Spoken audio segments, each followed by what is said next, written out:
מודה אני כל בוקר שהחזרת את נשמתי. מודה אני על בגד שהנחת על גופי, שלא יהיה לי קר, אתה שומר עליי.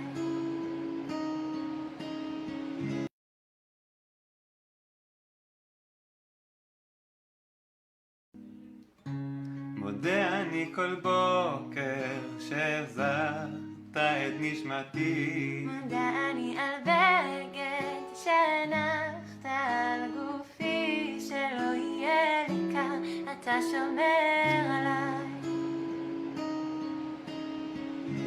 מודה אני כל בוקר על האור, על עצם היותי. מודה אני על לחם שהנחת לשולחני, שלא יהיה רעב, שלא אדע כאב.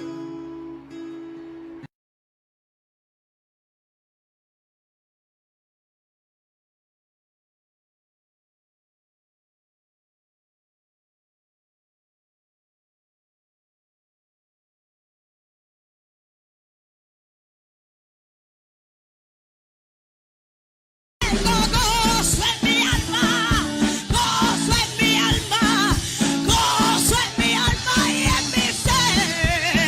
Son como ríos de agua viva, ríos de agua viva. ¿Qué es esto, Dios? ¡Se te metió la gloria! ¡Sha!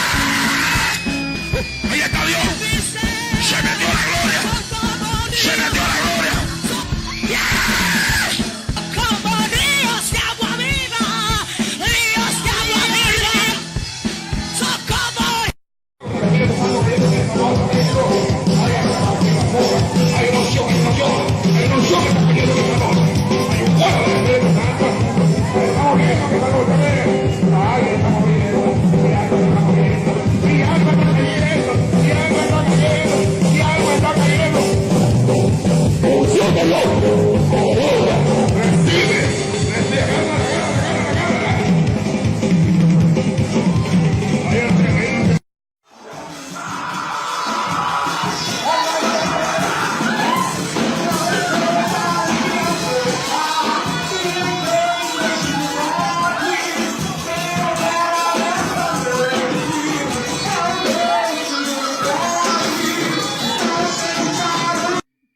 Edgar, ven para acá.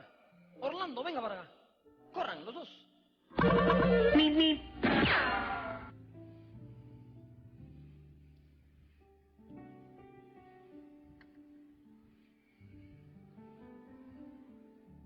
Párate ahí. No te muevas. Ven aquí.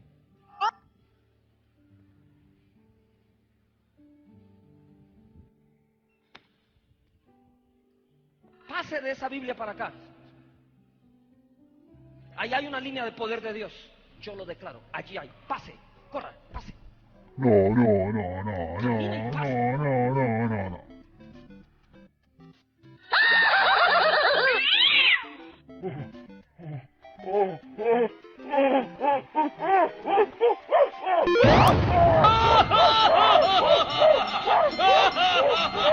¡Ay, pero qué idiota!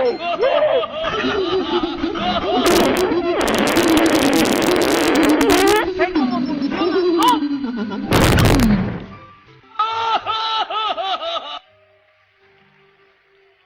Solo sé que lo tengo.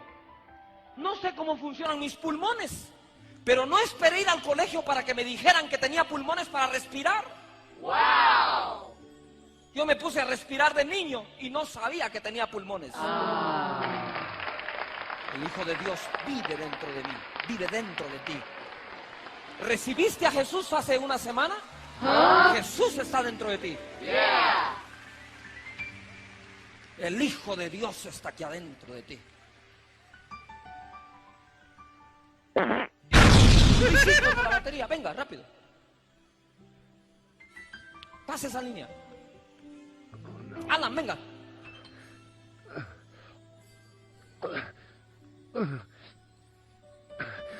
Llegue hasta donde pueda.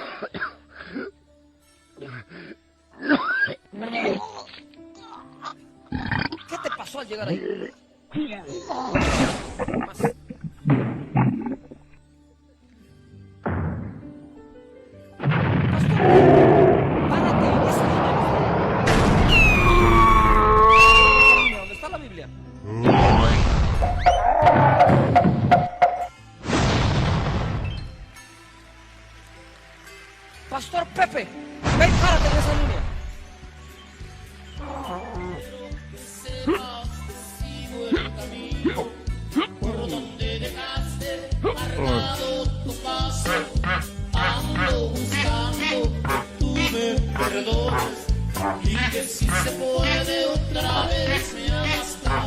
Hasta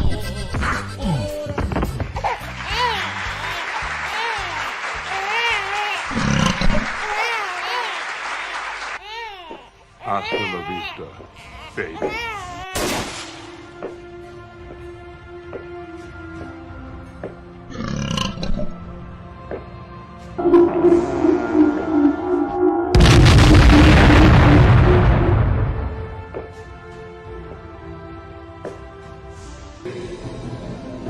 ¿Estás dispuesto a aguantar lo que viene? ¿Sabes lo que viene? Eso viene. Viene una cachetada del Espíritu Santo.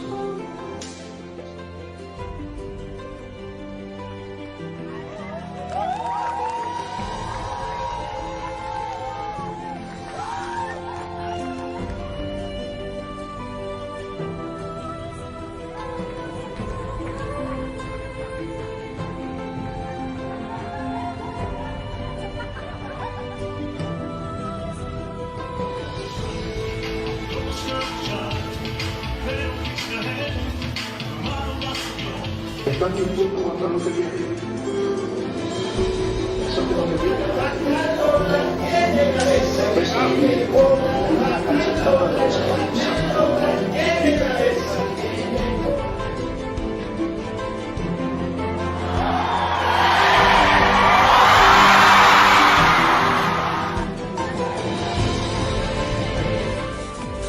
Y aunque el fuego sea más propio del infierno, en realidad estos jóvenes tocan el cielo. Esto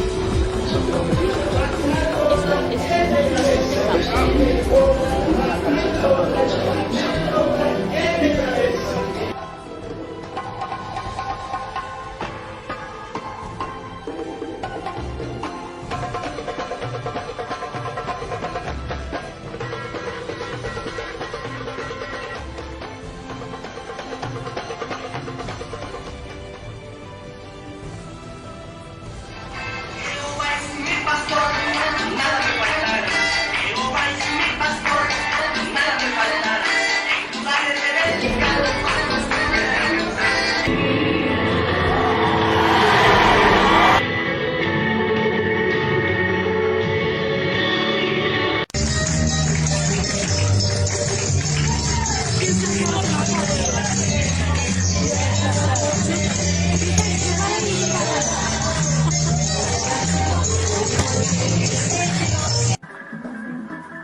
Trata de tocarlo, dispara a mí, dámelo.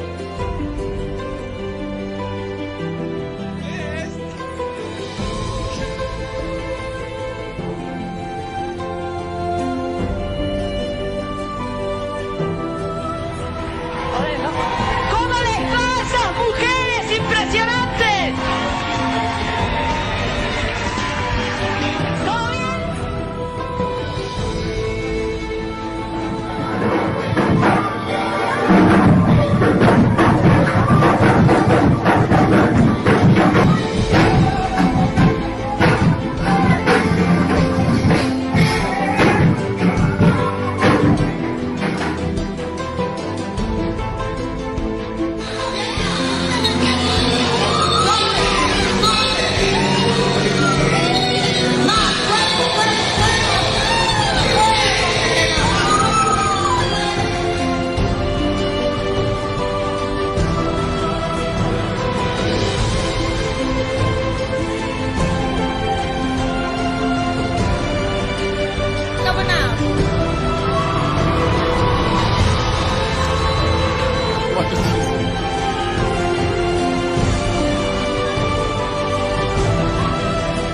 Is it nice? Okay.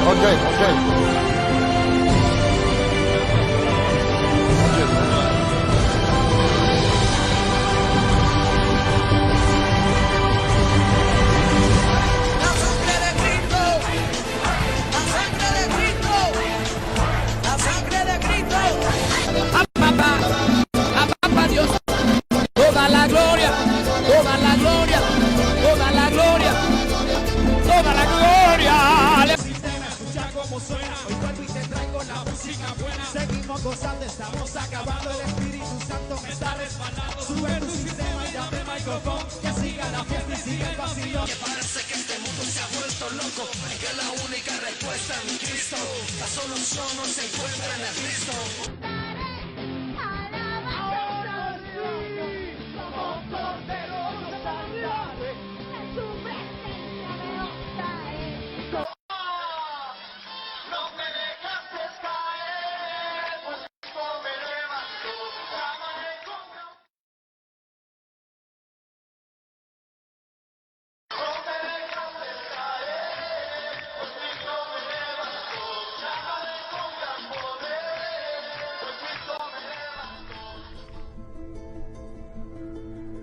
Va a ser el valiente.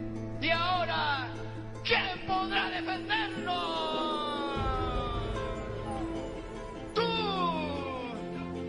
¡El Chapulín Colorado! Y no contaban con su astucia. En tus manos está la victoria. No en vano lleva el corazón de Chapulín. El pueblo que dice, gloria a Dios.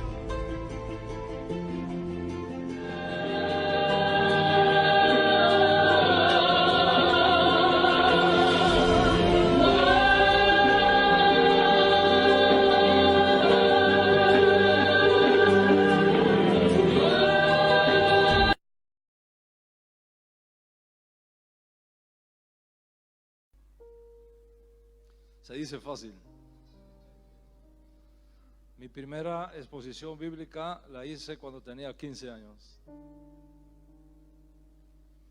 Y desde entonces no he hecho otra cosa en mi vida que dedicarme al estudio y enseñanza de las Sagradas Escrituras y al estudio de la complejidad de la vida humana y los procesos curativos a nivel físico, emocional, mental y espiritual. Y estaré compartiendo hoy con ustedes uno de los temas que considero más importantes de toda la Biblia: Israel y la profecía. Como bien decía el apóstol, Dios está llamando la atención del mundo hacia Israel. Y eso es serio y es importante. La profecía y su relación con Israel, el pueblo escogido, nuestro noble pueblo judío, y el final de esta edad presente como ahora la conocemos. Y según la perspectiva de los profetas hebreos, los malestares y sufrimientos de cada generación pueden interpretarse como los dolores de partos necesarios para una nueva era de paz para la humanidad. En las palabras de un rabino antiguo del primer siglo, la creación misma será libertada de la esclavitud de corrupción a la libertad gloriosa de los hijos de Dios, porque sabemos que toda la creación gime a una sola voz, y a una sola voz está de parto hasta ahora. Ese final de la historia, como ahora lo conocemos, tendrá lugar cuando sea establecido en su totalidad lo que la Escritura llama el reino de Dios. En esa famosa frase hebrea, Hashem Melech, Hashem Malach, Hashem Imloch Leolam Vaed. Bechayah Hashem Lamer, Al Kol Baharetz, Bayon Jahu Yihei Hashem Echad Ushmo Echad. El Eterno reina, el Eterno reinó, el Eterno va a reinar para siempre. El Eterno será rey sobre toda la tierra. Y en aquel día el Eterno será uno y su nombre uno. O sea, ¿qué significa que en ese día el Eterno será uno y su nombre uno? ¿Que ahora no es uno? Sino 2 o 3 o 30. Lo aleno. El texto significa que aunque por un lado el pueblo judío afirma y ha afirmado siempre que el Dios de Israel es uno y único, esa no es la realidad de 7,000 millones de seres humanos, ni la realidad de las 194 naciones que conforman nuestro mundo actual. Entonces, ¿qué es lo que visualiza el profeta? El profeta visualiza que en un futuro, lo que para nosotros el pueblo judío es uno oramos que va a ser también uno para toda la humanidad. Y estamos parados sobre la firme convicción de que Dios será reconocido como uno y único por toda la humanidad, y que finalmente van a ser eliminados de esta tierra los falsos valores que han alineado al hombre con Dios. Estamos parados sobre la firme convicción de que finalmente toda la humanidad reconocerá exclusivamente al Dios de Israel como el único Dios verdadero y les servirá de común acuerdo para siempre.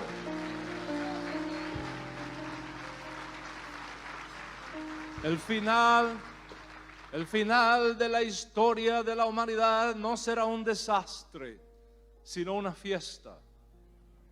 El final de la historia humana llegará a su feliz realización cuando se cumpla lo que aquel vidente, desterrado en una pequeña isla de Patmos en Asia Menor, afirmó con las palabras más gloriosas que alguna vez podría haber salido de sus labios: los reinos de este mundo vendrán a ser del Eterno y de su Mesías, y Hashem, el Dios de Israel, el Eterno, reinará eternamente y para siempre.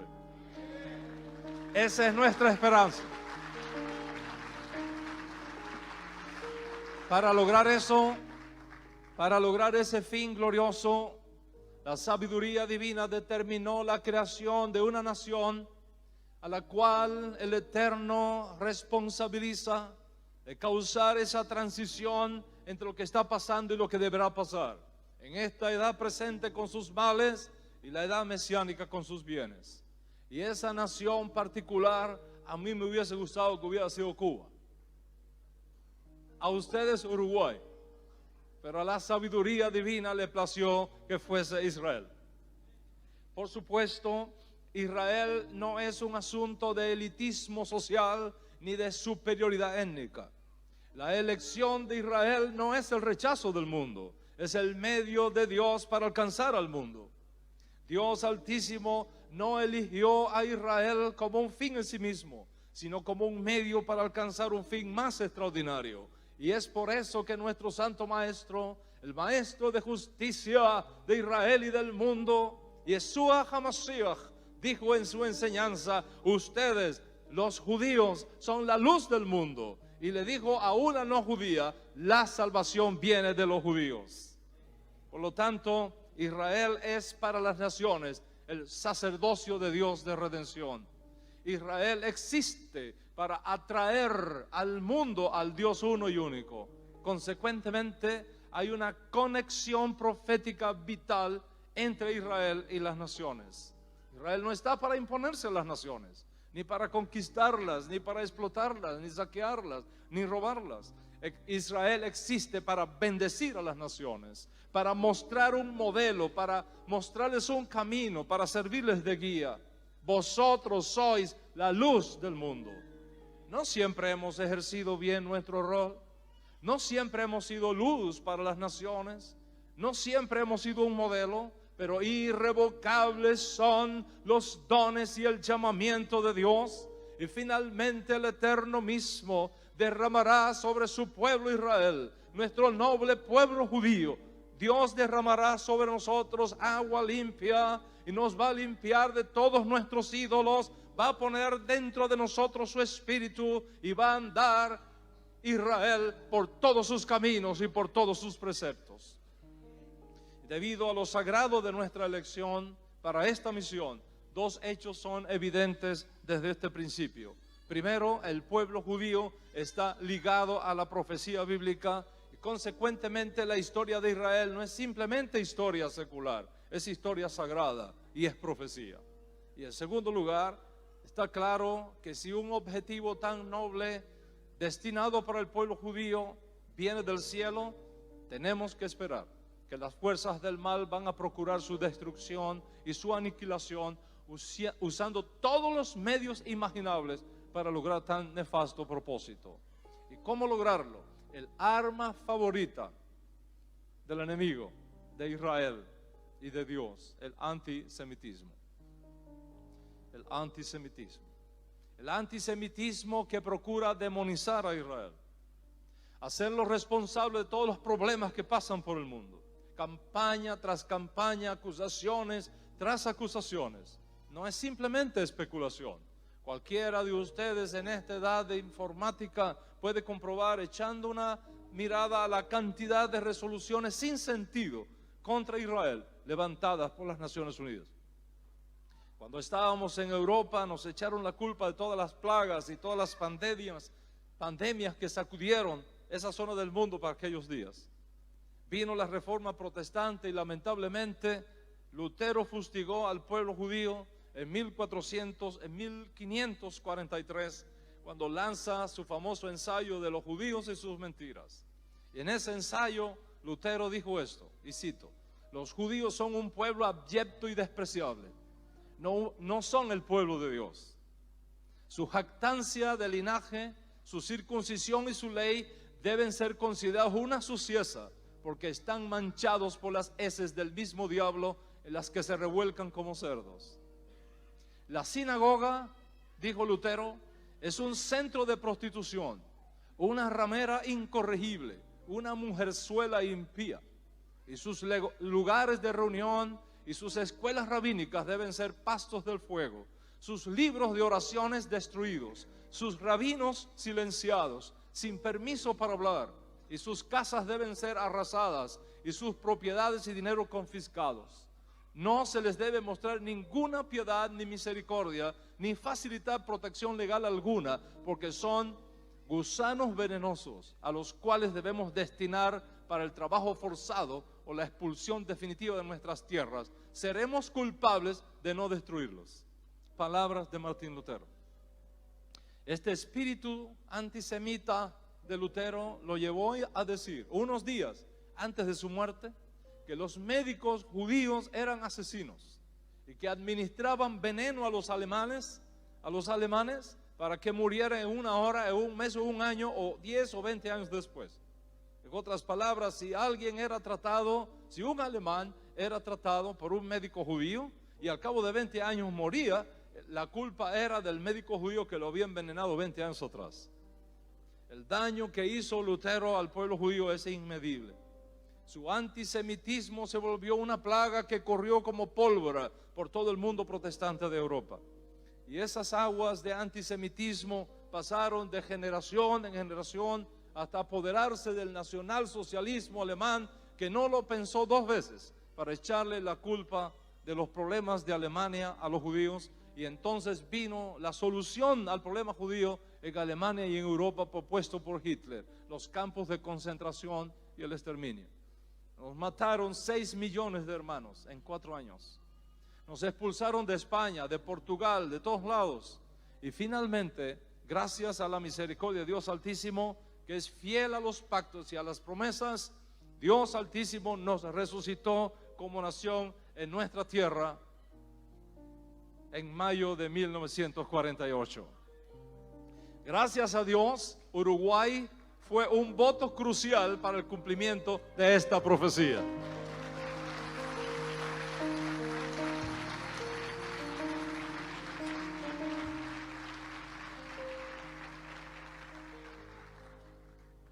Por el gobierno de Uruguay y por el pueblo de Uruguay dar su voto, hoy tenemos el Estado de Israel. Supuestamente ya dejamos descansar al mundo de lo que Lutero llamó la plaga de los judíos.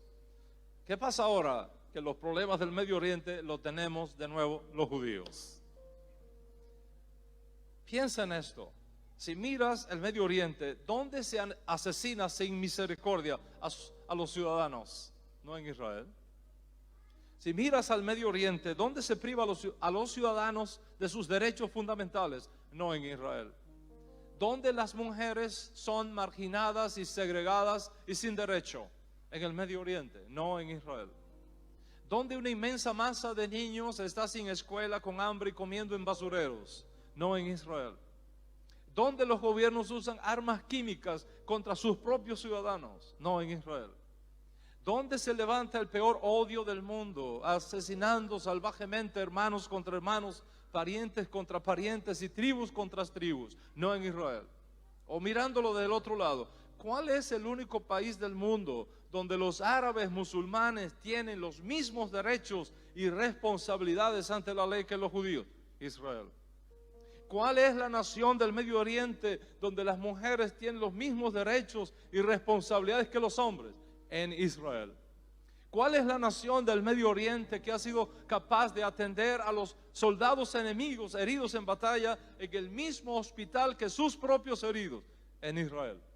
¿Dónde es la nación? ¿Dónde está la nación en el Medio Oriente donde los niños árabes son tratados a la par que sus propios niños, dándole el mejor cuidado pediátrico del mundo, completamente gratis? En Israel. En Israel. Israel posee el ejército de mayor ética en el mundo. Entonces, ¿es Israel el problema en el Medio Oriente o la solución a los problemas del Medio Oriente? Piensa en esto. Israel pertenece a los 100 países más pequeños del mundo. Apenas el 0.2% de la población mundial. Y rodeado de enemigos en la mayoría de sus fronteras. Con círculos concéntricos de peligrosidad que se extienden hasta Irán. Para que tengas una idea, Uruguay, siendo el segundo país más pequeño en extensión territorial en América, es al mismo tiempo mucho más grande que Israel. Si tomáramos una gigantesca grúa y sacáramos a Israel del Medio Oriente y la colocáramos en Uruguay, cabría 8 veces. Sin embargo, a pesar de su pequeñez territorial y a pesar de estar rodeados de enemigos que han jurado borrarnos del mapa, Israel es el país más próspero del Medio Oriente. El teléfono móvil de Motorola ha sido desarrollado en Israel. La mayoría de las partes de los sistemas operativos de Windows ha sido desarrollada en Israel. La tecnología Pentium ha sido desarrollada en Israel. La tecnología Pentium 4 ha sido diseñada, desarrollada y producida completamente en Israel. Lo más probable es que si tú tienes una computadora, funciona porque una de sus partes más importantes fue creada en Israel. El famoso ICQ, que es un sistema de mensajería instantánea aplicado al internet, por la cual es posible chatear, enviar mensajes de voz y archivos instantáneos, que lo usan 50 millones de personas en el mundo, fue inventado en Israel. ¿Y qué me dices de Facebook? La inventó un judío. ¿Y cómo te ha ido con el GPS, Waze, que nos trajo hasta aquí hoy? Es un invento judío. ¿Y qué decir de tu aplicación WhatsApp, inventada por un judío ucraniano y que hoy usan más de 500 millones de personas? Israel ha inventado una máquina de producción de agua potable que toma el oxígeno y el hidrógeno del medio ambiente y la convierte en agua. En el estado de California, donde las tierras se están secando peligrosamente, fueron instaladas estas máquinas y ahora mismo están proveyendo de agua a ciudades enteras en los Estados Unidos. Científicos israelíes han desarrollado un sistema computarizado para minusválidos, parapléjicos, que por contacto visual pueden manipular su iPhone inteligente sin tener que tocarlo con los dedos. La empresa Mobileye se propuso como misión reducir los accidentes de tránsito con los terribles daños colaterales en vidas humanas. Muchas veces fatales, no solamente en Israel, en cualquier parte del mundo. Esta compañía ha producido unos chips para ayudar al conductor a evitar accidentes. 16 años después de su creación, el éxito ha sido tan grande que la compañía Intel de Estados Unidos, el mayor fabricante de circuitos integrados o chips del mundo, la compró el mes pasado por $15,000 millones. No sé cómo será esa cifra acá. 15,000 es un número que no nos cabe en el cerebro. Como tecnología de lanza para la creación de automóviles inteligentes que tienen la capacidad de reducir 75% de los accidentes de tránsito en el mundo. Israel, como dije, territorialmente es mucho más pequeño que Uruguay, con apenas 69 años de existencia moderna, comparado con los casi 200 años que tiene Uruguay como nación. No obstante, el poder interno bruto sobrepasa los $230,000 millones. Mientras que Uruguay es la 79 economía del mundo, Israel es la número 34 del mundo. Israel posee el más alto nivel de vida expresado en el más alto ingreso per cápita de todo el Medio Oriente, con un promedio anual por trabajador de $17,000. ¿Cómo me explicas que países que tienen mucha más ventaja histórica que Israel se ha superado varias veces como promedio anual de trabajador con apenas 69 años de historia? Israel tiene el porcentaje de computadoras más alto en proporción por hogares en el mundo. De hecho, un informe del Competitive Global del Foro Económico Mundial de 2016 al 2017, Israel fue ubicada como la segunda nación más innovadora del mundo, incluyendo educación superior, incluyendo sofisticación laboral, incluyendo preparación tecnológica e incluyendo innovación. Solamente superado en este momento por Suiza, y la estamos alcanzando. Israel produce más documentos científicos por habitante que ninguna otra nación en el mundo, con un margen de 100 creaciones científicas por cada 10,000 habitantes. El 24% de la fuerza laboral israelí tiene título universitario. 12% de la fuerza laboral israelí son doctorados. Israel es el único país del mundo que ha desarrollado una nueva técnica para tratar el cáncer de mama, completamente computarizado, libre de radiaciones. Israel ha desarrollado un sistema computarizado para asegurar la más apropiada aplicación de fármacos en personas enfermas para evitar errores humanos. Israel es el primer país del mundo en desarrollar una cámara de video escondida en una píldora que al tomártela te hace un análisis completo de tu sistema digestivo sin daños colaterales, permitiendo el diagnóstico a tiempo de enfermedades terminales. Israel lidera al mundo en científicos y técnicos dentro de su población. 145 científicos por cada 100,000 habitantes. Un país de solo 69 años. Mientras que Estados Unidos, el que le sigue atrás, tiene 85 científicos por cada 10,000 habitantes. Israel tiene 145 científicos. Y en el cono sur de América, apenas 5.5 científicos por cada 10,000 habitantes. Los científicos israelíes han creado una nueva tecnología para el tratamiento del acné juvenil, Clear Light, que produce una luz de alta intensidad libre de rayos ultravioletas, de banda estrecha, que destruye las bacterias del acné sin destruir el tejido cutáneo circundante. La técnica de riego por goteo ha sido una bendición para cientos y cientos de ciudades en el mundo.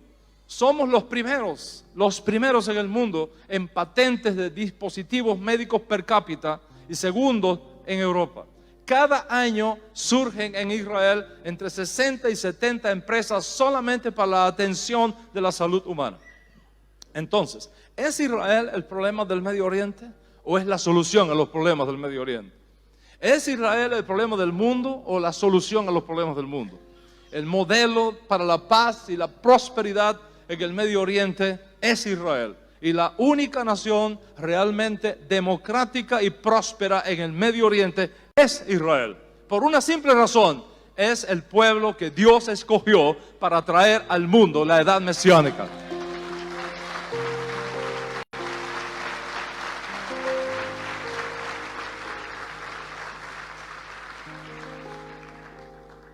Sin embargo, contra toda lógica y justicia social básica, la nación que es acosada constantemente en todos los foros internacionales y culpada de todos los problemas en el Medio Oriente es Israel.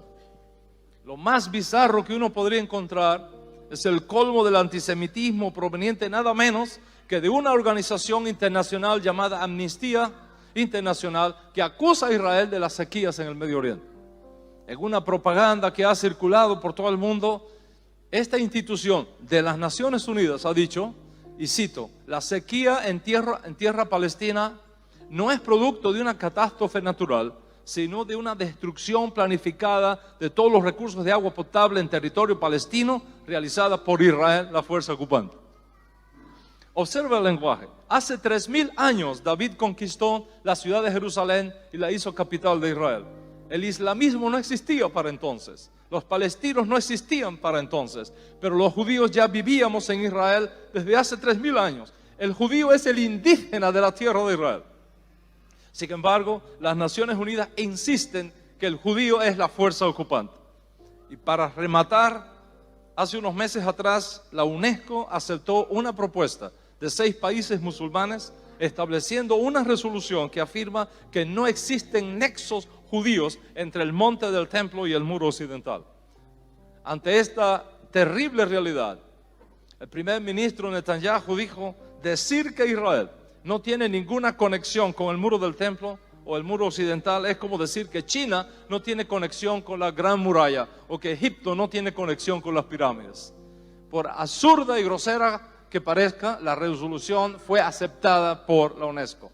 ¿Cómo se sentirían ustedes, hermanos uruguayos, si las Naciones Unidas afirmaran que Uruguay no tiene ninguna conexión con el Río de la Plata o con los Saltos de Moconá? ¿Cómo se sentirían ustedes? ¿Por qué este odio sin causa contra Israel? La respuesta es evidente. Israel es la nación que va a introducir la edad mesiánica, dirigido nada menos que por nuestro justo Mesías Yeshua. Esa es la razón.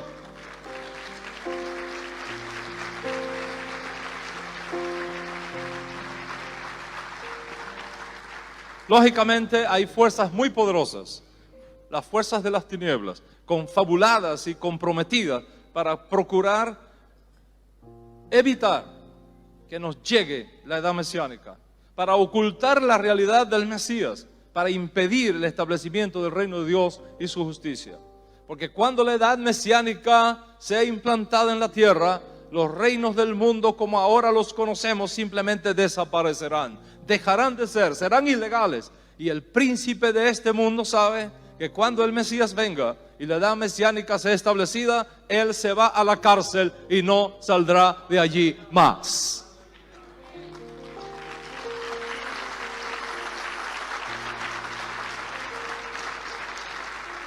Por tanto, lógicamente, impedir tanto como sea posible que Israel ejerza su misión sacerdotal es un asunto prioritario en estas fuerzas del eje del mal desde los días de antaño. Y ahora entiende por qué se quiere destruir al pueblo judío, por qué se quiere destruir a Jerusalén, por qué las fuerzas del mal por todos los medios tratan de demonizar al pueblo judío, poner mal a Israel y poner mal al pueblo judío delante de las naciones del mundo. Ahora entiendes por qué se provoca militarmente a Israel, por qué los árabes musulmanes colocan plataformas de misiles en los patios de las escuelas, encima de las mezquitas, en los hospitales, para lanzarlos contra la población civil de Israel, para que cuando Israel reaccione, cause el máximo posible de bajas entre la población civil musulmana, para entonces sacar fotos y videos, mandarlas por el mundo y demonizar a Israel y acusarlo de crímenes de guerra. Acusar a Israel de fuerza ocupante. Ahora entiende por qué Jerusalén nos quiere ser quitada y dividida y convertida en la capital de un nuevo país que nunca ha tenido nexos históricos reales con Israel. ¿Por qué ese deseo de tomar a Jerusalén y dividirla y anularla como capital única, eterna e indivisible de Israel? Hay una sola razón, mis amigos: la profecía bíblica. La profecía bíblica y Jerusalén, su capital, están inseparablemente unidas. No hay profecía que no tenga a Israel y a Jerusalén como el punto de conexión más importante de toda la Escritura. De hecho, nuestro justo Mesías puso un cerco alrededor de Jerusalén y dijo: ni siquiera juren por Jerusalén, porque es la ciudad del gran Dios. A pesar de este odio sin causa contra el pueblo judío, Dios Altísimo puso en la boca del profeta Isaías estas palabras extraordinarias: vendrán a ti humillados los hijos de los que te afligieron, se postrarán a las plantas de tus pies todos los que te despreciaban, y te llamarán ciudad del Señor, Sión del Santo de Israel.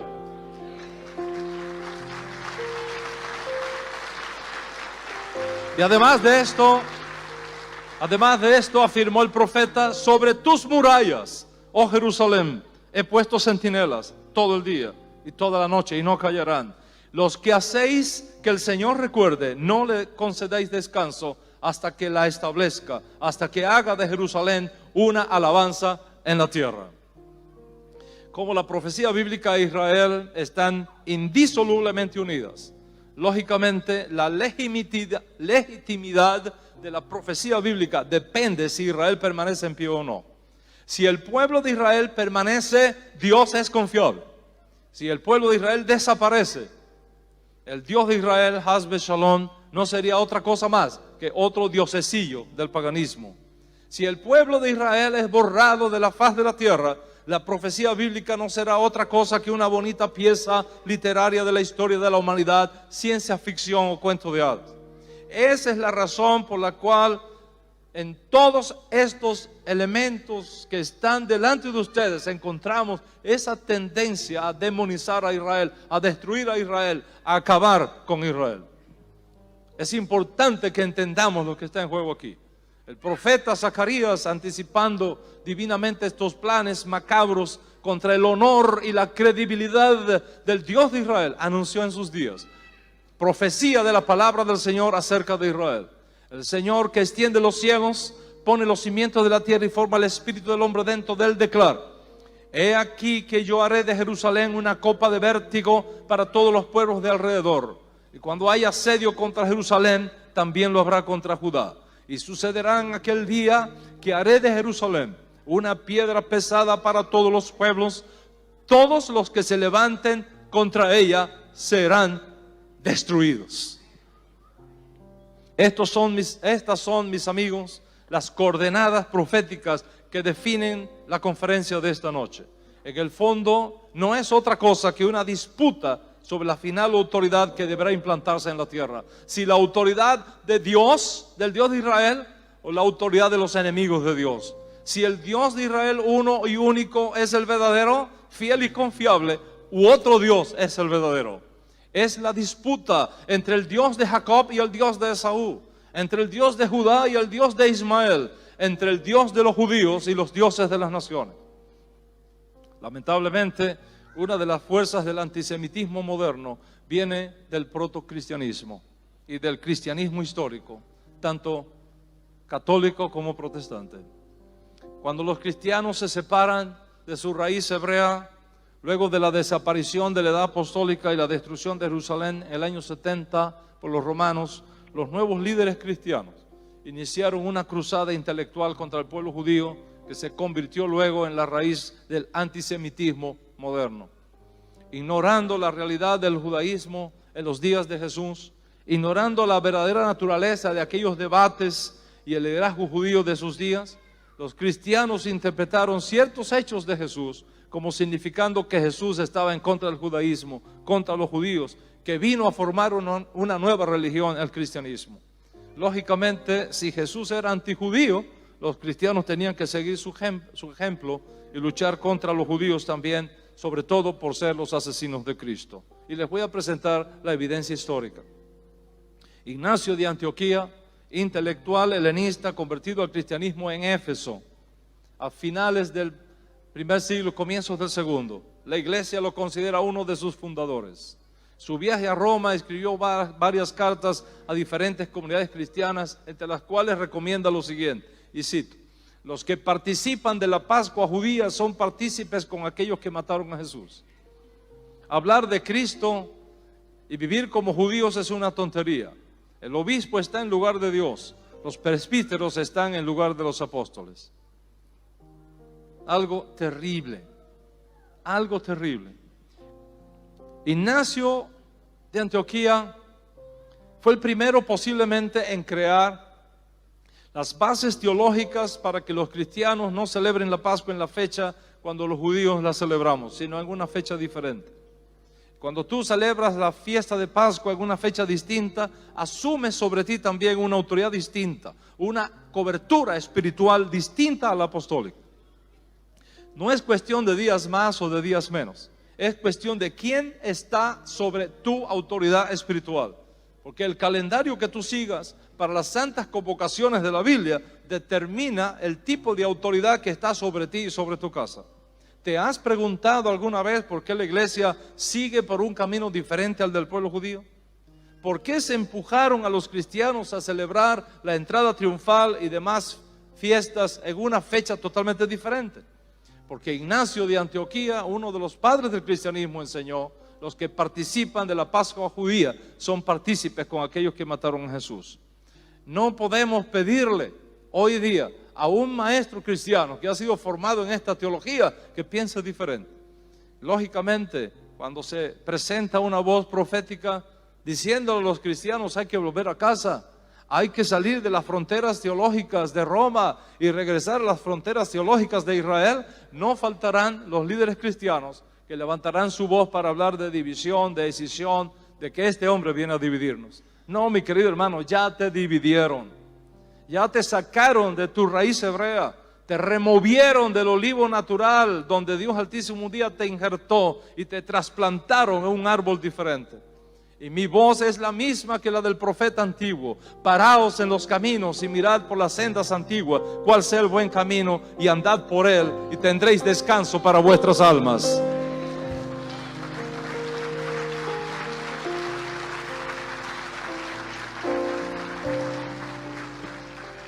Después de Ignacio vino el autor de una carta, de un documento cristiano de fines del primer siglo y comienzos del segundo, conocido como la Didache. Para entender un poquito lo de la Didache, quiero explicarte algo primero del entorno. Los judíos tenemos 2 días a la semana para ayunar: el lunes y el jueves. Los cristianos primitivos aprendieron esto de sus hermanos judíos y ayunaban como sus hermanos mayores, el lunes y el jueves. ¿Qué enseña ahora la Didache a principios del segundo siglo? Le dice a los cristianos, y cito: ayunen ahora los miércoles y los viernes, no más los lunes ni los jueves, para no tener nada compartido con los hipócritas. ¿Y quiénes son los hipócritas? Los judíos, los asesinos de Cristo. Luego vino Justino. Justino de Roma, conocido también como Justino Mártir, fue uno de los fundadores del cristianismo que luego se consolida en Nicea en 325. Uno de los más connotados filósofos cristianos de todos los tiempos. Creó una escuela para formar pastores en su generación. Él tuvo un diálogo, un debate público con Trifo, un rabino judío, en su generación. El debate tuvo lugar en la ciudad de Corinto y el tema tratado fue la validez del judaísmo y la ley de Moisés. En su libro, que gracias a Dios nos llegó para conocer cómo fueron las cosas. En su libro, Diálogo con Trifo, Justino nos informa cuáles fueron los argumentos que usó para destruir los argumentos del rabino. El primer argumento tiene que ver con la ley de la circuncisión.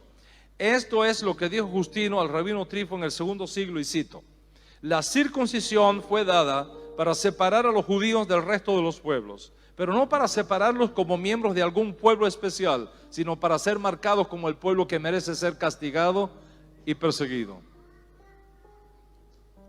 ¿Te das cuenta de las implicaciones que eso tiene?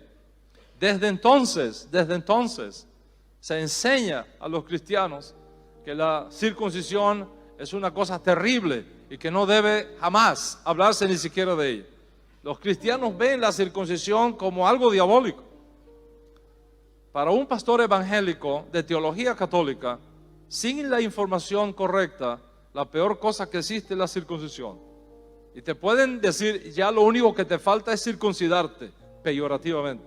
Contrasta esta teología católica con la teología del Nuevo Testamento. El apóstol Pablo enseñó qué ventaja tiene la circuncisión y responde: mucho, de todas maneras.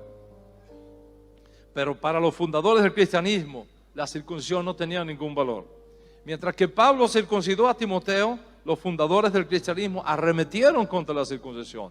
Mientras que Pablo en Gálatas escribe: yo hasta ahora predico la circuncisión, los fundadores del cristianismo arremetieron contra la circuncisión. ¿Por qué? Porque no entiende ni ayer ni hoy el tema de la circuncisión.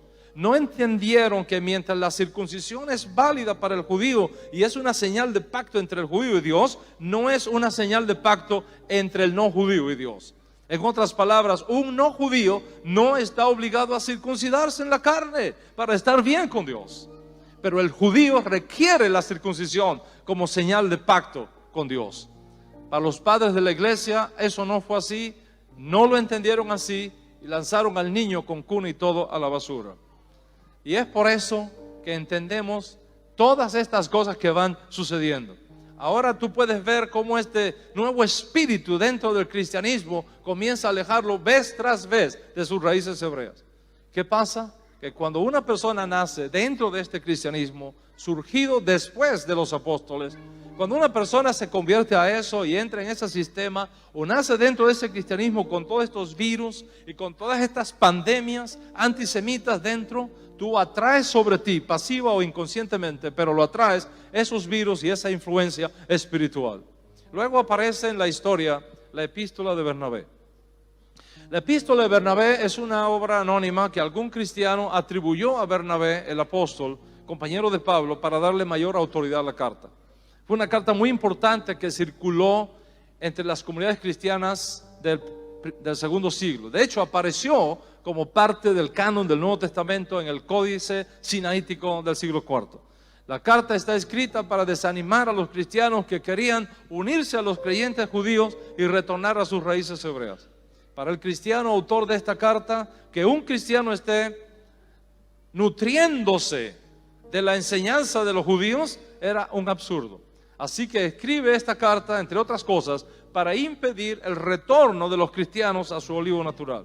Y con la mira de establecer ese argumento, en esa carta el autor promueve la idea de los cristianos no tienen nada que hacer estudiando la Biblia hebrea desde una perspectiva hebrea, porque ahora la Biblia es una colección de escritos cristianos, ya no más un documento judío. Los judíos, dice la carta, no interpretan la Biblia bien, están ciegos, una venda está en sus ojos. Cuando leen la Biblia lo hacen literalmente. Cuando la Biblia, dice la carta, hay que leerla con ojos diferentes, alegóricamente, figurativamente. Ahora quiero hacerte una pregunta. ¿Por qué la mayoría de los cristianos hoy día comen carne de puerco? Aún sabiendo el potencial daño que eso encierra para la salud. Te voy a decir por qué. Los cristianos comían carne de puerco antes de escuchar las enseñanzas de los apóstoles. Una vez que abandonaron sus ídolos, los cristianos no comían carne de puerco en los días apostólicos. Luego comenzaron a comerla. ¿Por qué? Por esta epístola de Bernabé. Vamos a ver lo que dice uno de los fundadores del cristianismo sobre esto. Cuando la Biblia dice que no se debe comer carne de cerdo, no tiene nada que ver con comer la carne de ese animal. Solamente tiene que ver con no imitar la conducta de los cerdos, la inmundicia de los cerdos. ¿Qué pasó entonces? Que por la influencia de esta enseñanza, los cristianos comienzan a comer otra vez carne de puerco. Y a eso llamamos cristianismo.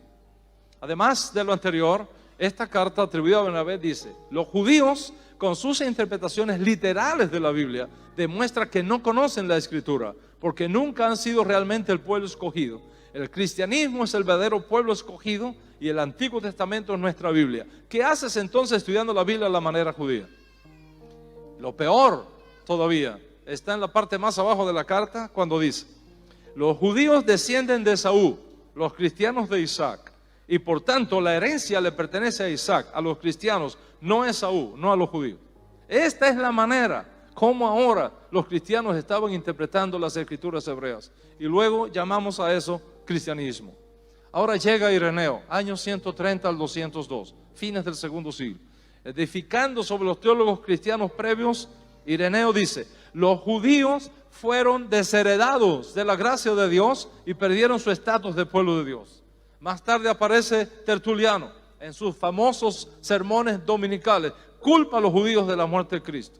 Luego viene el concilio de Elvira en el 305. En ese concilio de Elvira se toman las siguientes decisiones. Primero, los cristianos no pueden compartir sus alimentos con los judíos. Segundo, los cristianos no pueden casarse con los judíos. Tercero, los cristianos no pueden bendecir a los judíos. Cuarto, los cristianos no pueden reunirse en Shabbat y estudiar y comer juntos porque eso es judío.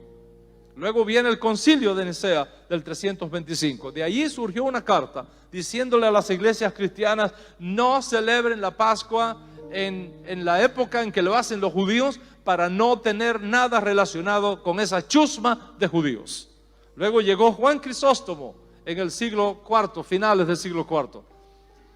En sus famosos sermones dice: las sinagogas son peor que un prostíbulo, una cueva de ladrones, un hato de salvaje. Después llegó Jerónimo, hijo de Eusebio, el que tradujo la Biblia al latín. Enseñó a los cristianos que los judíos somos serpientes venenosas y que no sabemos orar, que cuando lo hacemos no hacemos otra cosa que rebuznar como los burros. Y a eso llamamos cristianismo. ¿Te puedes imaginar la fuerza espiritual antisemita que está operando en el cristianismo para esa época?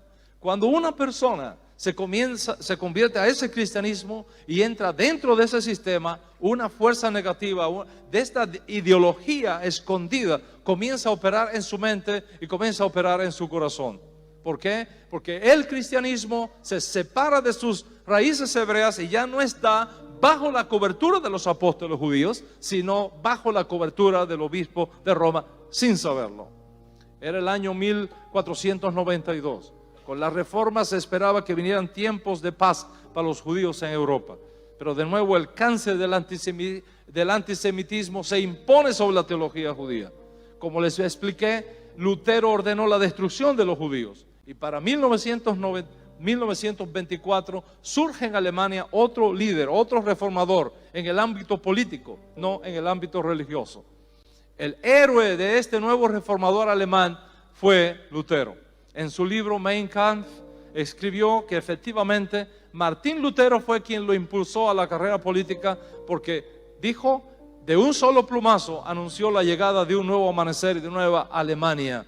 Luego afirmó que las cosas que hizo grande a Lutero fue su capacidad para ver que el problema de Alemania eran los judíos y por lo tanto necesitaban ser destruidos y eliminados. En un famoso discurso que los historiadores preservaron para nosotros, Adolfo Hitler dijo estas palabras, y cito: estoy actuando en armonía con la voluntad de Dios Todopoderoso mientras doy a conocer la misión más importante que los cristianos tenemos que emprender: estar contra los judíos y deshacernos de ellos de una vez y por todas. Uno podría pensar, bueno, esto es asunto de la historia. En el siglo XXI las cosas pueden ser diferentes. Lamentablemente todavía no son diferentes. En el año 2002, ya entrados en el siglo XXI, se publicó un documento en los Estados Unidos venido nada menos que del Seminario Teológico Juan Knox, uno de los seminarios evangélicos más influyentes hoy día en los Estados Unidos. Un seminario que tiene como propósito formar a los nuevos pastores en la evangelización del mundo. En este documento se dice lo siguiente, y cito: los que enseñan que las promesas de la Biblia con respecto de Israel están siendo cumplidas hoy están equivocados.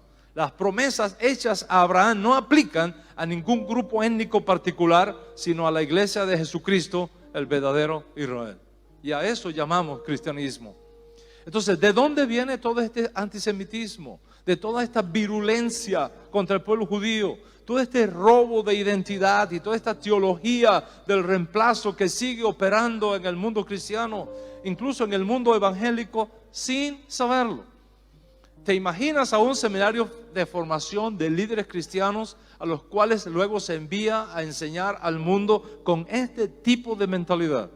Siglo tras siglo, siglo tras siglo. Y ahora puedes entender por qué la mayoría del pueblo judío tiene una antipatía hacia Jesús.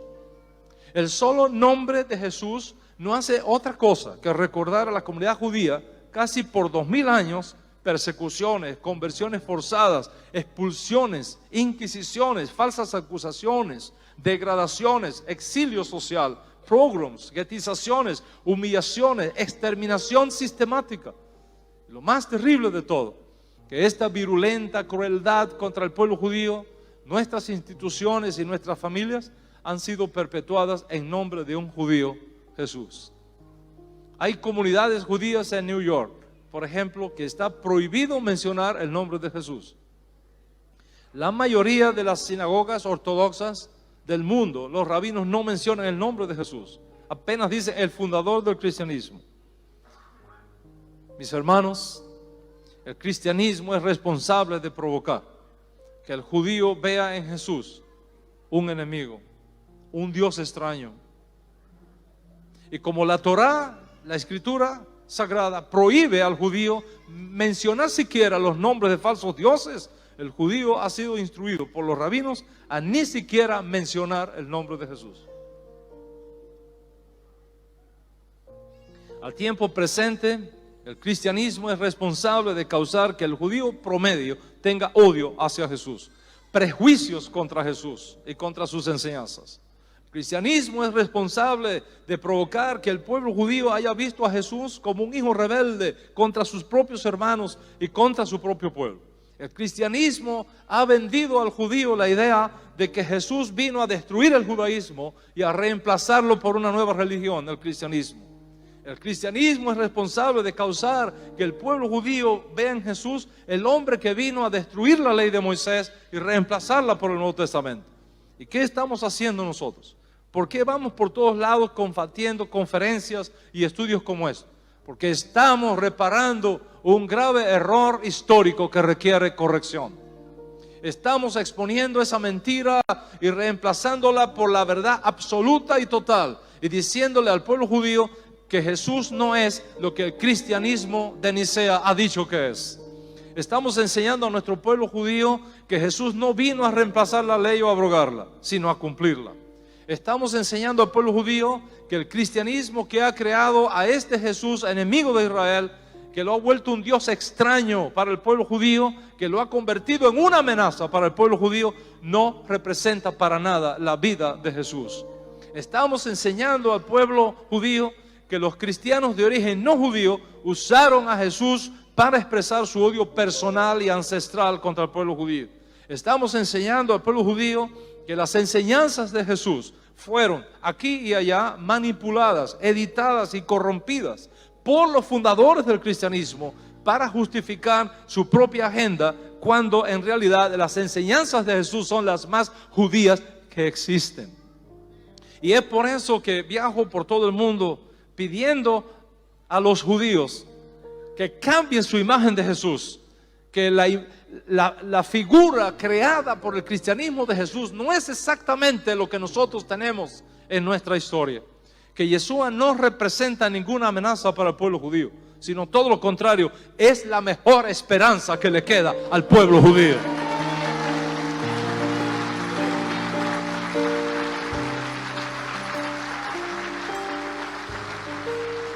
Y es por eso que viajo por todo el mundo diciéndole a mis hermanos judíos que la vida y las enseñanzas de Torah de Jesús, cuando las colocamos en su sitio correcto, representan los ideales más nobles y elevados que el judaísmo haya podido crear alguna vez.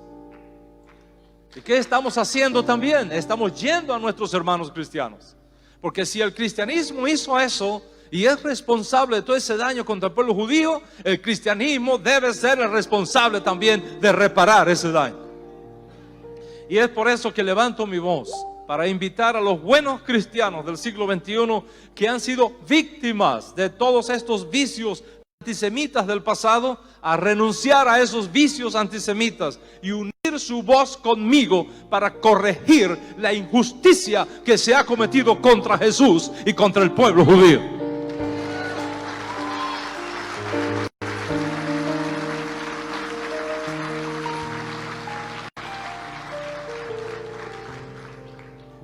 Es por eso que viajo por todo el mundo pidiendo a los cristianos que hagan su mejor esfuerzo por conocer al auténtico Jesús judío, no el fabricado por los concilios católicos, fundamentados en una interpretación filosófica extraña al judaísmo.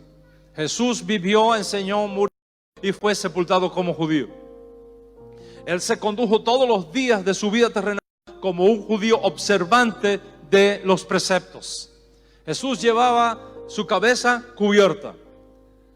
Todo el día usaba una pequeña cajita negra aquí, de la cual colgaban tiras de piel de cordero de color negro. En su brazo izquierdo tenía todos los días unas tiras negras colgando acá. Y de su ropa colgaban 4 largos tzitzit o flecos de 8 hilos, 7 blancos y 1 azul. Me temo que si apareciera aquí esta noche no lo reconoceríamos. Jesús hablaba, enseñaba y rezaba en hebreo. Nunca comió puerco, ni mariscos, ni nada prohibido por la Torá, por la ley de Moisés. Esa frase neotestamentaria, esto dijo, declarando limpio todos los alimentos, nunca salió de sus labios. No fue parte de su enseñanza. Es una manipulación textual que hicieron los cristianos que vinieron después, editando sus palabras para acomodarlas a su cultura. Jesús no vino a crear una religión rival del judaísmo, ni a suplantar el judaísmo, ni a crear otro pueblo escogido que el pueblo escogido desde Abraham, Isaac y Jacob. La frase el rey ha quitado de ustedes y dado a otro pueblo es una interpretación cristiana corrupta posterior para justificar la teología de la sustitución. Jesús nunca enseñó eso. La frase tú eres Pedro y sobre ti edificaré mi iglesia, presentando a la iglesia como el nuevo pueblo creado por Jesús y justificar así una nueva religión que se llamaría luego el cristianismo, nunca pudo ser la enseñanza de Jesús. Eso formó parte de las muchas manipulaciones e interpretaciones de los cristianos posteriores a la edad apostólica para justificar la sucesión apostólica papal con la meta de hacer a Pedro el primer papa, garantizar así la hegemonía de la iglesia católica sobre el resto. Nada más lejos de la verdad. Cuando el pueblo judío oye estas cosas, inmediatamente sabe, y con toda razón, que Jesús nunca podrá ser nuestro justo Mesías, porque un aspirante a Mesías que viene a reemplazar por otro pueblo, nunca podrá ser el Mesías de Israel. Cuando el pueblo judío oye estas cosas, inmediatamente sabe con toda razón que Jesús nunca podrá ser nuestro justo Mesías, porque un aspirante a Mesías que subvierte la ley de Moisés y la cambia por otra, nunca podrá ser el Mesías de Israel. Cuando el pueblo judío oye estas cosas, inmediatamente sabe, y con toda razón, que Jesús no podrá ser nuestro justo Mesías, porque un aspirante a Mesías que venga a crear una religión diferente a la que Dios Altísimo se entregó por medio de Moisés y los profetas, nunca podrá ser el Mesías de Israel. Todo lo contrario, los judíos sabemos que cuando alguien no es el Mesías, es el anti-Mesías.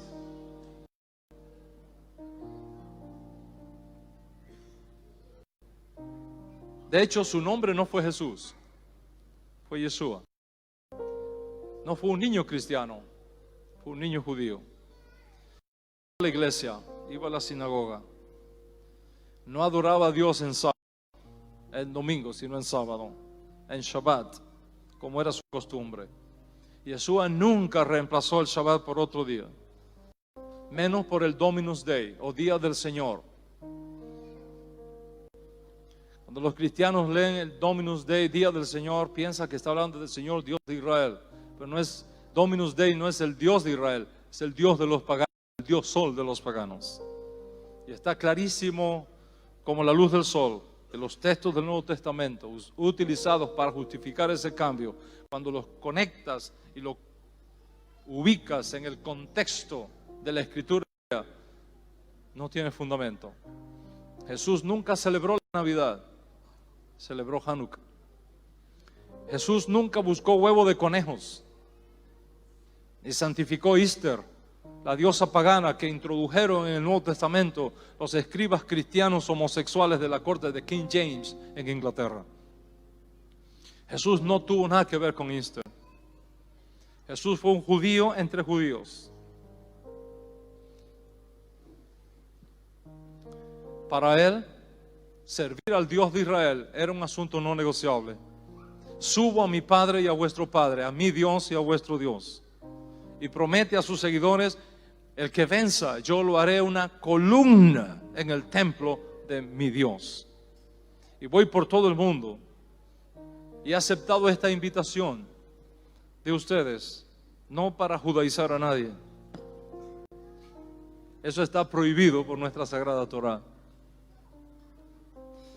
No vengo a dividir, vengo a compartir estas verdades que son tan sagradas como el tabernáculo de reunión cuando fue lleno de la gloria del Dios de Israel.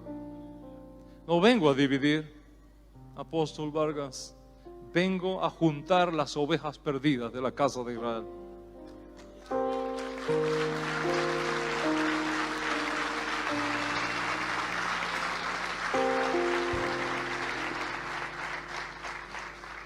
Vengo a pedirles desconectar sus almas de toda esa influencia antisemita que se inició cuando el protocristianismo y el cristianismo posterior se separaron de sus raíces hebreas y plantaron sus tiendas lejos de Jerusalén. Vengo a pedirles que regresen a casa, a la pureza del judaísmo para los no judíos que estableció el apóstol Pablo en sus días. Vengo a suplicarles que se junten conmigo para ayudarnos a corregir todo lo mal hecho en la historia del cristianismo y hacerle justicia a Jesús. Y mostrarle al pueblo judío que los cristianos de hoy han experimentado una total, completa y rotunda revolución espiritual. Que están cansados de arrastrar consigo las manipulaciones de la historia hechas por la iglesia romana. Que están cansados de ser parte activa o pasiva de tanto antisemitismo contra el pueblo judío.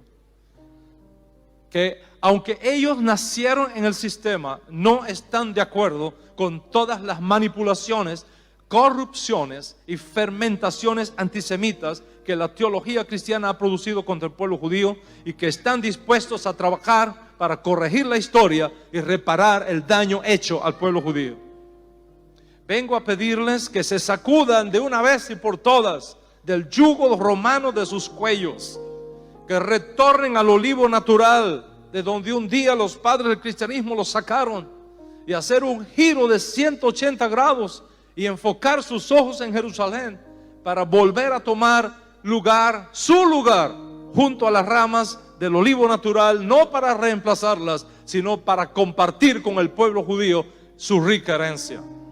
Vengo a pedirles a renunciar a esa teología antisemita de Justino Mártir, de Agustín de Hipona, de San Juan Crisóstomo, de Ignacio de Antioquía, del Concilio de Envira, de la Didache, de Lutero, de la Carta a Bernabé, del Concilio de Nicea y de todas estas teologías reformadas que intentan todavía en el siglo XXI enseñar que las promesas hechas a Abraham ya no aplican a Israel, que Israel ha sido desechado y que ahora la iglesia es el nuevo Israel, el verdadero Israel. Vengo a pedirles que renuncien a eso y echar de una vez y por todas esta maldición del antisemitismo de nuestras comunidades cristianas alrededor del mundo, para que Israel sepa que de ahora en adelante sus mejores...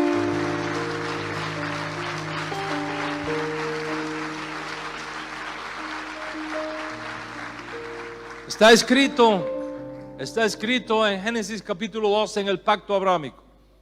Ba'abareja me baraleja ume kaleh leja aor. Bendeciré a los que te bendigan, y a los que te maldigan maldeciré. Y ahí se menciona la maldición, aor. Bendeciré a los que te bendijeren, y a los que te maldijeren, aor, maldeciré. Aor es la peor maldición que opera en los aires. Opera en los aires contra aquellos que directa o indirectamente están asociados a cualquier forma de antisemitismo. Ahora es una maldición que cuando se activa ciega los ojos, roba el entendimiento, destruye la capacidad de percibir la verdad, genera la mentira, promueve la enfermedad, la escasez y priva al creyente de comprender la escritura y el mundo espiritual. Cuando Ahor está operando, la gente piensa que se está moviendo en el mundo espiritual de Dios, cuando se está moviendo en realidad en el mundo sobrenatural de la oscuridad, de la confusión de espíritus. Cuando Ahor opera, ciega los ojos, vende el corazón, endurece los músculos del espíritu, y pensando que se sirve a Dios, se está sirviendo a dioses extraños. Cuando Ahor opera, empuja a la gente a moverse justo al lado contrario de donde está operando el Espíritu de Dios, y facilita que se cambie la verdad por la mentira, la paz por la guerra y el bien por el mal, llamando a lo malo bueno y a lo bueno malo. Es una cosa terrible cuando esta maldición se activa en una persona, en una familia, en una institución o en un país. Ahor es el que causó que el malvado trato del faraón contra nuestro pueblo nos llevara a la esclavitud por 210 años. Fue Ahor lo que causó las tramas de Amán en los días de Esther. Fue Ahor lo que provocó el surgimiento de este espíritu antisemita que viene como resultado de operar contra las leyes de Dios, contra sus mandamientos y contra sus preceptos. Y vengo a pedirles que renuncien a eso y echar de una vez y por todas esa maldición de Ahor sobre sus vidas, sus comunidades y sus países. Y la única cosa de hacerlo, la única manera de hacerlo es arrepintiéndonos de todo ese espíritu antisemita que ha estado operando en el cristianismo, en las Naciones Unidas, en las teologías antisemitas cristianas heredadas de los padres de la iglesia, incluso hasta este mismo momento que les hablo. Para ello, les propongo confesar con humildad de corazón una oración de arrepentimiento total, masivo, radical, donde tu alma se desligue completamente de toda esa fuerza espiritual que opera en el mundo. Está escrito: compra la verdad y no la vendas. Al momento que somos capaces de negociar la verdad por la amistad o por intereses políticos o económicos, ya no estamos actuando conforme a la justicia del reino de Dios. La verdad es dura, pero liberta. Esta dura verdad es la que nos permite entender la raíz de nuestros problemas. Hay una confabulación internacional para demonizar a Israel, para aislar a Israel. Y la hora ha llegado para que se manifieste quién es realmente un hijo de luz y quién es realmente un hijo de la verdad. Tienes que salir de esta conferencia convencido que el mal tiene que ser derrotado. Pero antes de ser derrotado en el mundo, tiene que ser derrotado primero adentro de ti, en tu propio corazón, en tu propia mente. Solo cuando ganamos la guerra dentro de nosotros, podemos ganarla fuera de nosotros. Y la profecía claramente indica que Dios está trabajando, como decía el apóstol, mirando a Israel. El aliento divino sopla hacia Jerusalén. La cosa más terrible que le puede ocurrir al pueblo de Dios es que el Espíritu de Dios esté soplando para un lugar y tú insistas en ir para un lugar diferente. Cuando tú bendices lo que Dios quiere bendecir, tú eres bendecido doblemente.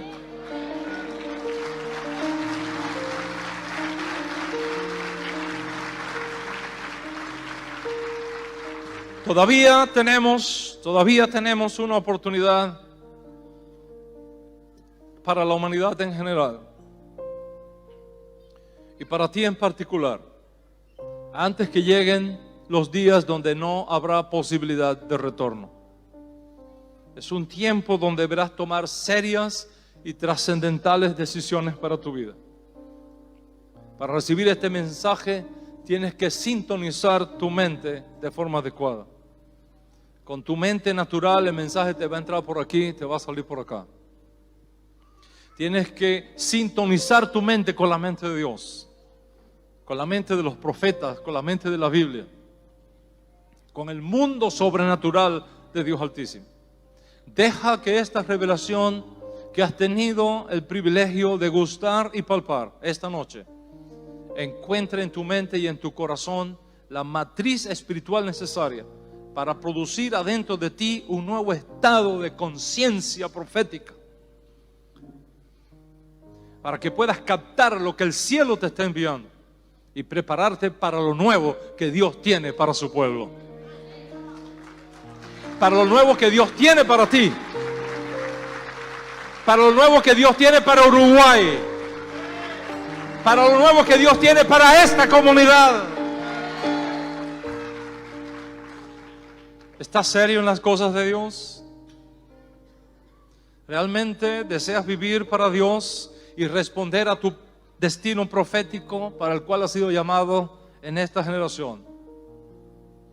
¿O vas a continuar viviendo como hasta ahora lo has hecho, en esa inercia social, en la rutina de siempre?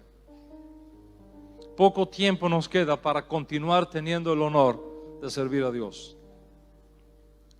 Poco tiempo nos queda para elegir vivir en integridad, en honestidad, en paz con nosotros mismos, en poner a un lado las pequeñas diferencias y mirar los grandes escenarios proféticos que reclaman con urgencia nuestra participación. Es tiempo que rompas con los traumas de tu pasado, con las fallas de tu conducta irresponsable, y decidas hacer sendas rectas y derechas para tus pies, porque el tiempo apremia. Es tiempo para que decidas hacer cosas diferentes cuando sabes que lo que has hecho hasta aquí no te está dando resultados. No sigas dilatando la grandeza de tu vida, entreteniéndote en lo que no tiene futuro, en lo que está marcado para quedarse aquí y volverse polvo de la tierra. Como dijo el profeta antiguo, levanta tus ojos y resplandece, porque ha llegado tu luz.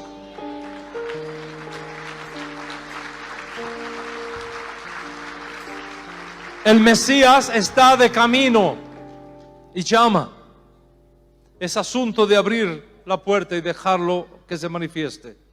Y nadie puede abrir esa puerta excepto tú. Voy a concluir. Vengo a pedirte que renuncies al antisemitismo escondido en el cristianismo histórico.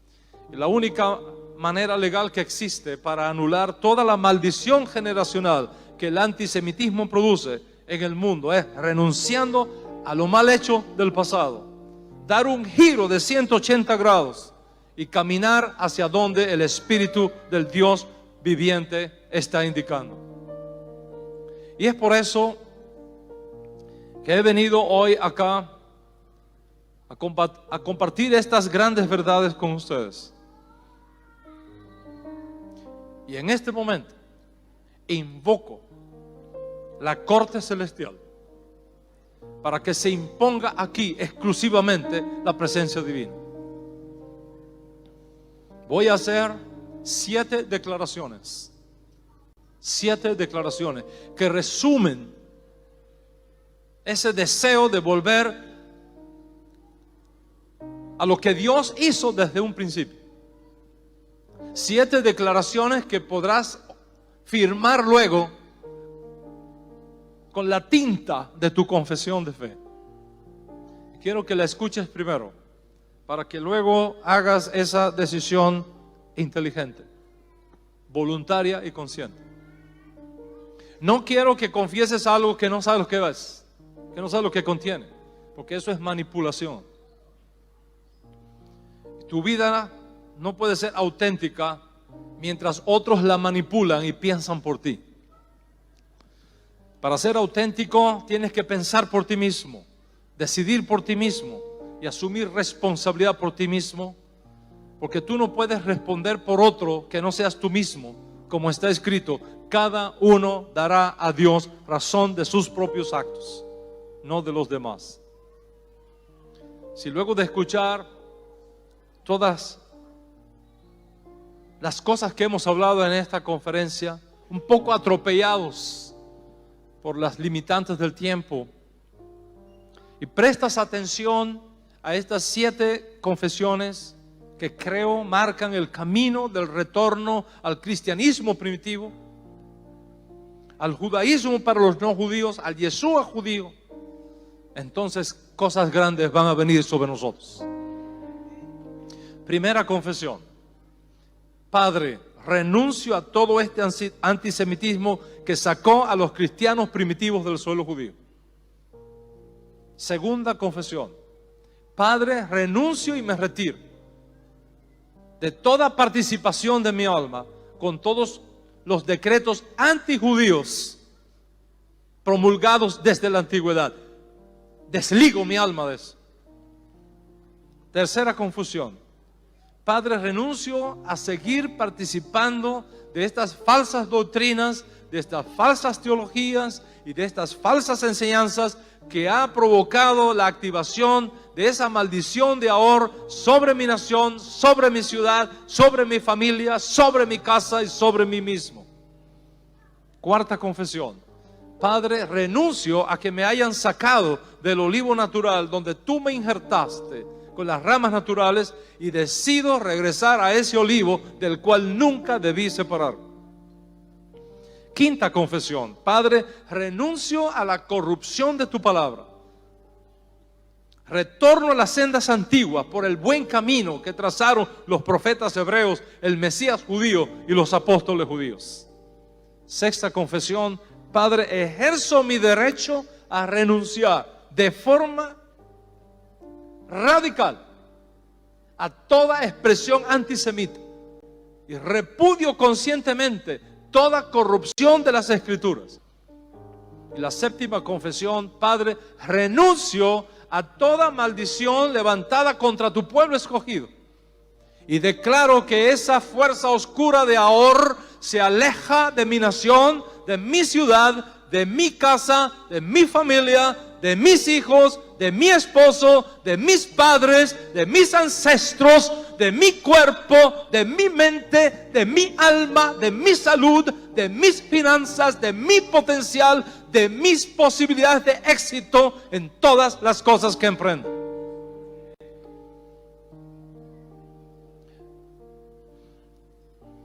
¿Expresan estas declaraciones el deseo de tu corazón?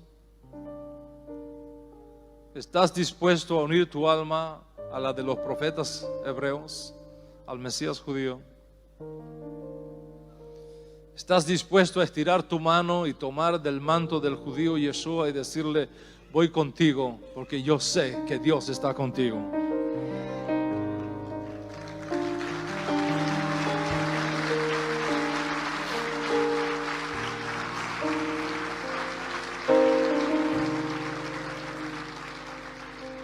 ¿Estás dispuesto a decir de nuevo, como aquella gran mujer de antaño: tu pueblo será mi pueblo y tu Dios será mi Dios?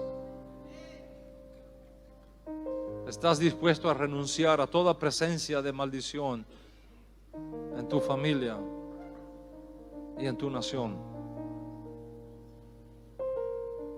Si eso es así, yo te pido que pongas tu mano sobre tu corazón. Cierre tus ojos. Pon tu mano sobre tu corazón.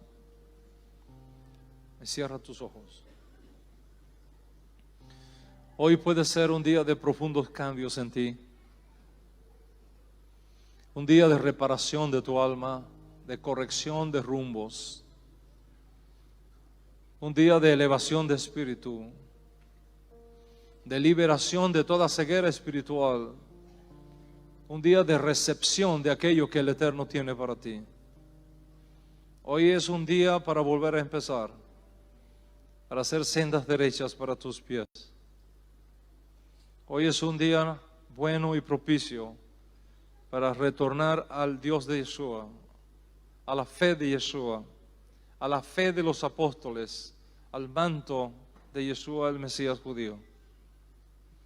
Hoy es un día bueno para decidir en tu corazón enfrentar y luchar contra toda forma de antisemitismo en tu mente, en tu cultura, en tu ciudad, en tu país. Hoy es un día bueno para decidir en tu corazón hacer la causa de Jerusalén tu causa y hacer todo lo que esté en tu mano hacer para que tu país no sean de los que levanten su voz en las Naciones Unidas contra Israel, sino a favor de Israel. No en contra de Jerusalén, sino a favor de Jerusalén. Como está escrito: orad por la paz de Jerusalén. Sean prosperados los que te aman. Hoy es un día para que se cumpla en ti la palabra profética. Acontecerá en los postreros días que el monte de la casa del Señor será como cabeza de los montes. Se alzará sobre los collados y confluirán a él todas las naciones, y vendrán muchos pueblos y dirán: venid, subamos al monte del Señor, a la casa del Dios de Jacob, para que nos enseñe acerca de sus caminos y andemos en sus sendas, porque de Sión saldrá la instrucción y de Jerusalén la palabra del Señor.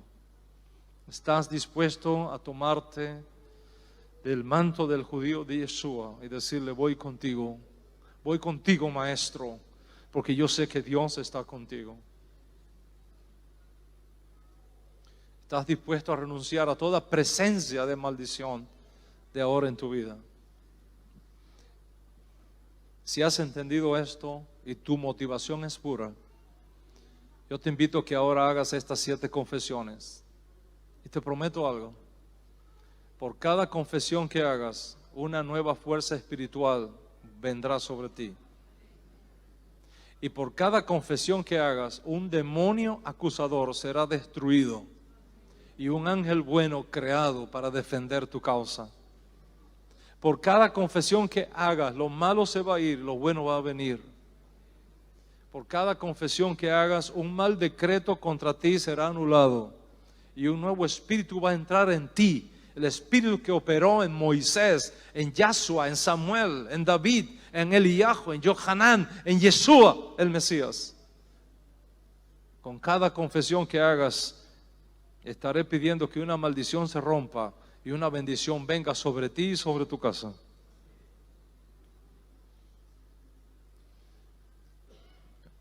¿Estás listo? Con tu mano en tu corazón.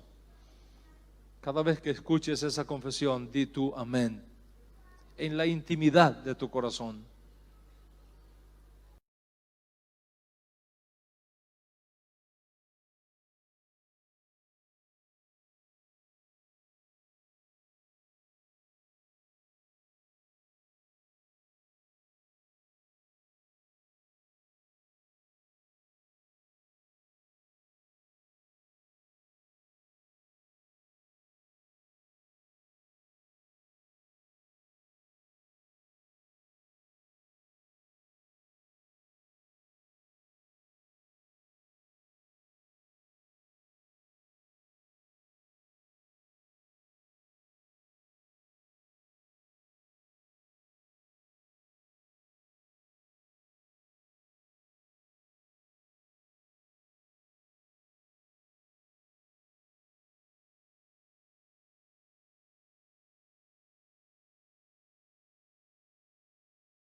Este es un mensaje del pastor John MacArthur, traducido y predicado en